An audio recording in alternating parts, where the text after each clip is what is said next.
Hi everyone, ipapaliwanag ko kung paano gawin ang box with pattern. Dito, dyan sa taas na yan, using system. Need natin ilagay yan dahil dito nag-i-import tayo ng system, namespace. Ang stem ay naglalaman ng mga pangunahing klase at mga function na kailangan natin tulad ng console para sa input at output. And then, dito naman, dyan, naglikha tayo ng isang klase na tinatawag na box with pattern. Ito ay binigay sa amin na aming prop. Ang klase ay isang template para sa paglikha ng mga object at dito natin ilalagay ang ating mga method. And then, dito naman tayo sa main method. Ang main method ay ang entry point ng ating program. Dito nagsisimula ang execution ng code. And then, dyan naman sa pagkuha ng input mula sa user. Ang user kami yun. Nag-print tayo ng mga mensahe sa console na humihiling ang user na mag-input ng sukat ng box. Gumamit tayo ng console readline para makuha ang input ng user. Ang input na ito ay isang string, kaya ginamit namin ang inparse para i-convert ito sa integer at itinakda ito sa variable na size. And then, simula dyan, hanggang dito sa console na yan, pagbuo ng box na may X pattern, dyan na mabubuo yun. Ang outer loop for int I equals 0, yung size ay plus na yan. Ang loop na ito ay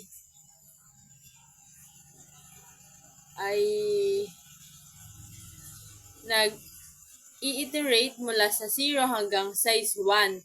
Ang I ay kumakatawan sa kasalukuyang row.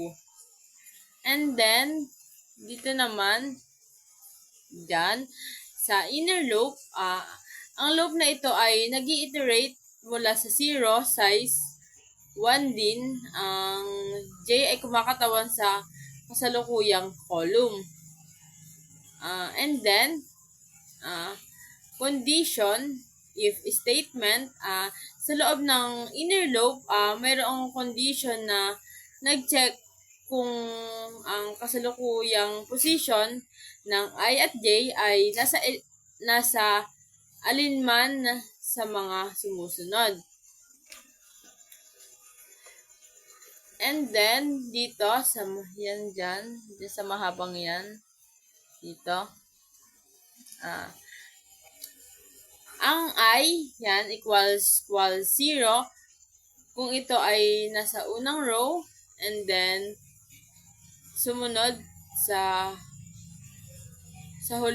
kung ito ay nasa huling row, at ang J naman ay 0 kung ito ay nasa unang column. And then, yung isang J uli, kung ito ay nasa unang column. Yung isang J ay nasa unang column, and then yung isa nasa huling column. And then, ito naman dyan, dito, yan dyan, kung ang row at column ay magkapareho, diagonal mula sa itaas kaliwa hanggang ibaba,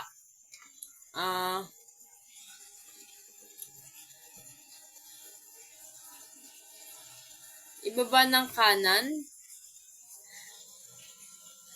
And then, dito naman sa huling yan, then dito,